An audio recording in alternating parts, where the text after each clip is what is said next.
Have you ever heard of the phrase, the flying wedge, when it comes to the golf swing? Well, it may seem like quite a peculiar phrase to associate with golf, particularly if you take it at its literal meaning. This is not how well you launch your pitching wedge down the fairway after another lousy shot. No, the flying wedge is a term coined by Homer Kelly in the book The Golfing Machine, and it refers to how you create and maintain shaft lean at impact. This is universally demonstrated by every great golfer. If you can learn how to create and maintain a flying wedge in your golf swing, your ball striking will improve better than ever before.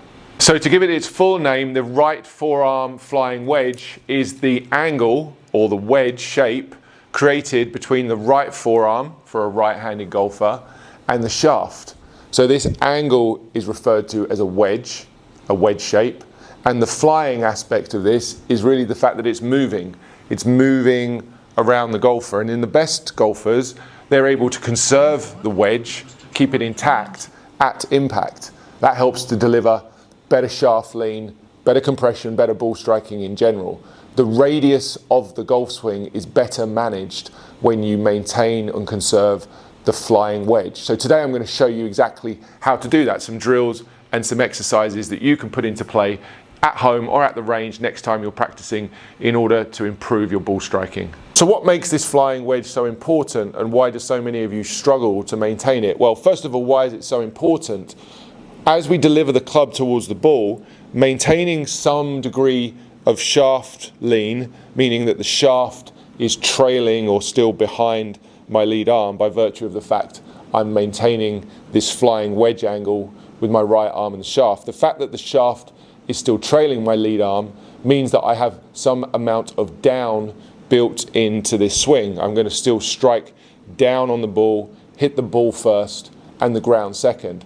Equally, from a down the line perspective, maintaining the flying wedge helps me to keep the club head and the sweet spot tracing the correct arc, path or plane of the swing into the back of the ball. And that's why you'll see so many great golfers demonstrating this movement. However, it's not natural for many of you, and it's not easy in some instances, because the weight of the golf club as you're swinging down towards the ball wants to get thrown out. This is the opposite of maintaining the flying wedge. This would be the loss of this angle in the trail wrist, so no more wedge. We now have the trail arm and the shaft lining up before impact. That's going to make the radius of the swing too wide, too soon. It's going to cause me to hit the ground before the ball. And if I miss the ground, I'm still going to reach the ball with a club that's ascending, and I'm likely to thin the ball or top the ball. That's also going to result in a significant loss in distance if I was to deliver the club this way. I'm adding loft, so I'm turning this 8-iron into a pitching wedge. As opposed to doing it properly, keeping the flying wedge, I'm able to turn this 8-iron into something closer to a 7-iron. I'm going to really change my potential distance if I get this right. So the volatile nature of a golfer's low point, their inability to hit the ground in the right place, stems from losing the wrist angles, losing the flying wedge. So if you want to be better at your ball striking, if you want to hit the ball straighter, more consistently, more solidly and further than ever, then you need to maintain the flying wedge. So the first thing I would do is try to get you to understand what this feels like. Take an iron, I've got an 8-iron here and an alignment stick that I've got in my other hand. I'm just going to place the alignment stick down the back of the grip of my 8-iron, effectively just extending or lengthening the club. So now when I set up and I take my stance with this small amount of shaft lean built in and a small amount of this flying wedge built in at setup, the stick's just resting against the side of my body here. Okay, it's just touching nicely, and that would be a good setup position. And if you wanted to learn what maintaining or holding the flying wedge would feel like, then you would swing back and make a point of bending your trail wrist backwards. This would be moving the right wrist, in my case, into extension, moving the wrist back in this fashion. As I do that, I'm going to find that I set the wrist slightly so the stick comes off of my body. And if you've never done this before, just start out really small, where the shaft now and the stick are just parallel to the ground. This is just small movements to begin with to learn the feeling of the flying wedge. Now I've got that flying wedge built and I've got an angle between my right forearm on the shaft. I'm going to swing down towards the ground, and I'm going to try and maintain that angle. I'm going to try and feel like I keep that the same. Okay, I'm going to try and maintain that wrist angle, meaning that when I get down towards the ground, a couple of things are going to happen. First of all, in order to reach the ground with a flying wedge intact, I'm going to need to move and tilt my body in a much better way than you probably do right now. So it's going to force your body to start moving correctly. And then secondly, what you'll notice is that the stick is now off or away from the side of my body. And if I can do small, very small chip-like swings to start with, trying to maintain the sensation of this flying wedge into the finish, then I'm going to be building in the right sort of sensations in my hands that I want to transfer to the shot. So I'm trying to put the wedge in, hold the wedge down towards impact, strike the ground, and then move through, still maintaining the flying wedge angle between the forearm and the shaft. You'll see at this point that the shaft of the club is still trailing my lead arm. That's desirable. This is the first place you would start. And doing it slowly like this might seem like it's a bit of effort to start with. You've got to transfer something very slow into something much faster, but it's vital that you learn the feeling of what you're trying to create. Too many people try to do this too quickly, too soon, and as they start to swing, they throw away the wrist angles again. If you were to do that with this exercise, the stick is going to strike you in the side of your body. You'll get the feedback that you're doing this incorrectly. Once you've tried that slowly, hitting the mat, getting the sensation of what you want to do, you can step in and we can hit the ball. This is a small drill just to start out with. Build the flying wedge, hold the flying wedge, and then hit the ball with that sensation.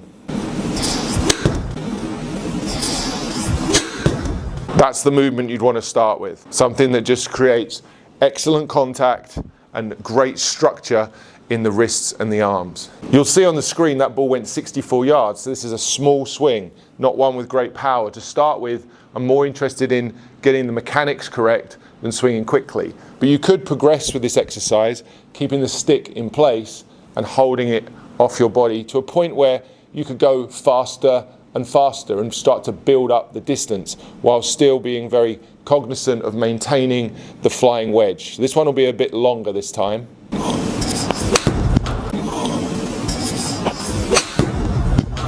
Slightly longer follow through, still maintain the flying wedge. That ball's gone up close to 100 yards. So that's the progression for this simple version of the drill. Now I'll show you a way in which you can progress to hitting full shots while still maintaining the flying wedge. And to do that today, we're going to incorporate the help of the Precision Impact Training Aid. This training aid has been featured on the channel before, and it trains the specific movement of the trail wrist that we're talking about today. That trail wrist bend or extension happens during the backswing. You'll hear the clicking of the mechanism which is locking the wrist in place. This is effectively giving you your flying wedge. You swing back and lock the flying wedge in place, and as you swing down, the training aid restricts your wrist from moving or flipping the club into the ball. This builds in the flying wedge and allows you to hit fuller shots without the risk of losing the wedge. I like this drill. I've used this many times before in lessons, and every time I hit with it, my ball striking improves. I really like the way that it gives you a sensation, number one, of how that trail wrist should move in the backswing. You'll hear that clicking mechanism there of the wrist bending backwards and the device locking in place. And then I can swing down and hit as hard as I want to, knowing that I can't flip or release my wrist. The wrist is set in place. This will train much more stable, much more accurate, much more correct wrist angles in your swing without you having to think about it too much. And every training aid I ever use in my teaching or feature on the channel will always be something that I use, believe in, and feel you can hit full shots with. I think it's absolutely essential that you can build up to doing any change in your golf swing and do it at full speed. So let me go ahead and hit one of these. I'm going to release the mechanism now so the wrist is back to its normal condition at setup, and then I'll go ahead and hit one out there using the Precision Impact.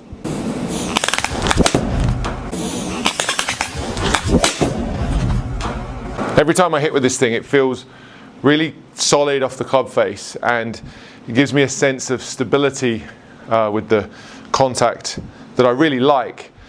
I just made that swing pretty much at full speed just to show you that you could do that if you wanted to. You can certainly get up close to full speed with this exercise. But if you're using any training aid, whether you're going to do the stick version of this drill or whether you're going to use the precision impact, I would still encourage you to start out building in that bend, building in that flying wedge, and then hitting these balls, holding the wedge for as long as you can in the downswing.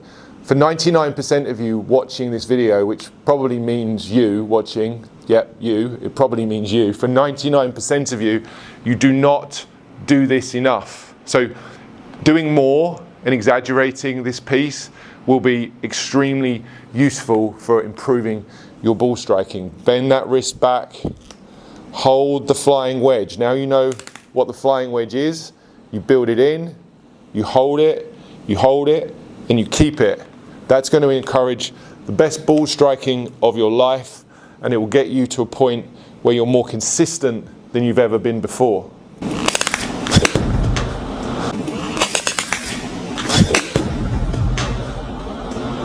Feels really good.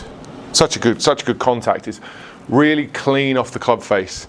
That one's gone 120 yards. It's a pitch shot, really, a long chip and run, but because the contact is so solid, because the shaft is leaning when I hit the ball, I'm able to produce some really nice ball speed, some decent power, even with such a small swing. That's why the best players make this game look effortless and hit the ball incredibly far. One final point on this just before I finish. I'm not suggesting for a second that good golfers are holding this angle forever and ever and ever and ever into the follow through. That's just not how it works. The trail wrist angle, or the flying wedge in a real swing, is beginning to uncock. It's beginning to come out. You'll see that as golfers reach the ball, there's the flying wedge, and then just after impact, you'll see the club just go past the lead arm. That's the release, if you like, that we've spoken about in previous videos. The point is this: just because the best golfers aren't holding on to this thing forever doesn't mean that that feeling cannot benefit you. And I promise you, if you're an amateur golfer struggling with your ball striking, you're not doing enough flying wedge. You need to have more of it in your life. Get the sensation of holding that for as long as possible. And when you film yourself, if you film yourself, and you should be filming yourself, when you film yourself from front on, you'll likely be very, very surprised that what feels like an extremely large amount of shaft lean and an extremely large amount of flying wedge is actually very little, probably the appropriate amount. So understanding the feel versus the real here is really important, and I wanted to be clear on that before we finished. And before I let you go, I needed to share a couple of other ways that you could feel this flying wedge and build it into your swing. This is such a vital element of every good golf swing that you ignore this at your peril. Drills that you can do even away from the golf range would be very useful. I'll start with this one with an alignment stick. This is the alignment stick on its own this time. Just placing it on the ground, you could do this at home right now. If you could go and grab an alignment stick and do this exercise on your carpet. Place the alignment stick on the ground at a slight angle like this, the angle of the flying wedge. We're building in maximum flying wedge here, so the trail wrist is bent. And this is a right arm only exercise where I'm going to encourage you to drag the stick, put pressure on the back side of the stick using the index finger of your trail hand. So the knuckle on my index finger there is pushing against the stick. And as I push against the stick, I'm dragging the stick along the ground, which is helping me to maintain this sensation of the flying wedge. Dragging the stick along the ground, holding the flying wedge in place, and getting that resistance from the stick and from the ground, from the mat or the carpet as you drag this stick, will start to give you a sensation here in your hand and your wrist of that force or that pressure, that resistance that you want to feel as you're swinging down. So just drag the stick along the ground. Do this multiple times. You should really start to get a feeling in your wrist of how far back it can be bent, and a feeling in your finger of that pressure that you want to feel against the side of the shaft when you're hitting the ball. And we can take that concept and transfer it to a club. Another little drill that I like to get students to do. is a one-handed swing, a trail hand only. Now, you may not want to hit the ball with this to begin with. It's quite tricky to make sure that this club comes down and makes good contact. Depending on your skill level, you may not want to start with the ball. You maybe want to just start with practice swings, which is absolutely fine. And if you progress to the ball and find it too hard to hit from the ground, you could always put the ball on a small tee. The point here is to train the feeling of the wrist bend that we've spoken about today, the flying wedge, and then to keep it intact as you come through. You're going to really want to stop this club and stop this swing as soon as you've hit the ball with the maximum amount of angle there in the trail wrist. As I say, it's not the easiest thing to do, but once you learn how to do it, the sensation of loading the trail wrist, keeping the bend, and moving the body through the ball correctly will really help you to deliver that necessary and desirable shaft lean.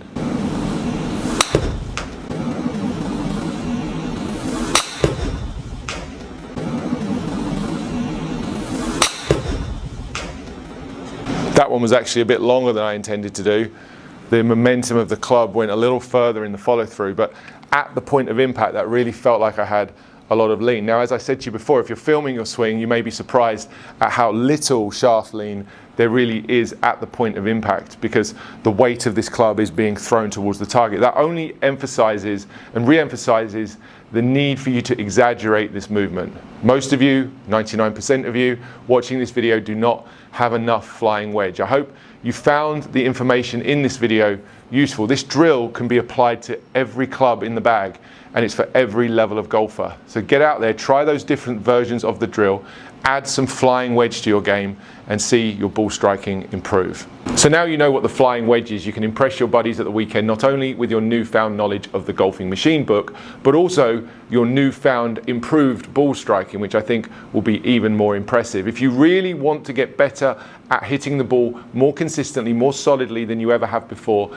then overlook the flying wedges at your peril. This is the most misunderstood, misapplied piece in the golf swing of the golfing masses. Start out small if you need to. You've got drills there that you can start from ground zero, right at the very beginning, all the way up to full swings using the Precision Impact. I hope you found the video useful. If you did, please hit the subscribe button and like this video. It really helps it to get seen by more people. And if you're interested in learning more about the Precision Impact training aid that I featured in today's video, then I'll put a link in the description below that goes to their website. You can use the code GRIDLIFE to get a discount off your purchase at checkout. Today's discussion focused primarily on the trail wrist bend in the swing and how to use that to help you deliver this desirable shaft lean and flying wedge. If you'd like to learn more about the role of the trail arm in general, and more specifically the trail elbow in the swing, then click on this video next. I made this one about the right elbow and how the elbow and wrist positions can be combined to help you hit the best shots of your life.